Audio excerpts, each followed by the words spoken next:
എന്താ വന്നത്? ഡോക്ടറെ കാണാൻ വന്ന. കണ്ടില്ലേ, എങ്ങനുണ്ട്? ഞാൻ പ്രതീക്ഷ പോലെ അത്ര സൗന്ദര്യമൊന്നും അല്ല. ഇടൂ, അതല്ല ചോദിച്ചത്.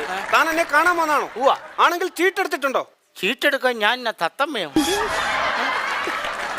അതല്ല, ഈ ടിക്കറ്റ് എടുത്തിട്ടുണ്ടോന്നാ ചോദിച്ചത്. 2 രൂപ കൊടുത്തപ്പോ. അത് വേണം. ചുമ്മാ ചന്തയെ ചാടി പോകുന്ന പോലെ ഇങ്ങോട്ട് വന്നാൽ എന്നെ കാണാൻ പറ്റത്തില്ല. ടിക്കറ്റ് എടുത്തോ, ടിക്കറ്റ് വേണം. ഇതൊക്കെ ഇതെന്നാ തലയിലെന്നാ ചിതൽപ്പുറ്റോ? അയ്യോ, തനിക്ക് ഭയങ്കര സീരിയസ് ആണല്ലോ. അയ്യോ, ഇതൊക്കെ സൂക്ഷിക്കണ്ടേ മിസ്റ്റർ? എന്നാ പറ്റി? ഇപ്പോഴത്തെ ചെറുപ്പക്കാർക്ക് ഒരു കെയറിംഗും ഇല്ല. അയ്യോ, തനിക്ക് ഭയങ്കര സീരിയസ് ആണ്. എന്നാ പറ്റിന്ന് പറ. തനിക്ക് ഷുഗർ തീരെയില്ല. ഷുഗർ 40. നോക്കട്ടെ.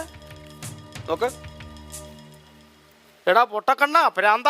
എന്ത് ഷുഗർ 40 എന്നല്ല, ഷുക്കൂർ. എന്റെ പേര് 40 വയസ്സെന്നാണ്. ഇപ്പൊ എന്നാണ് പ്രശ്നം? എന്താണ്? തലയ്ക്ക് ഭയങ്കര പെരുപ്പാ. തലയ്ക്ക്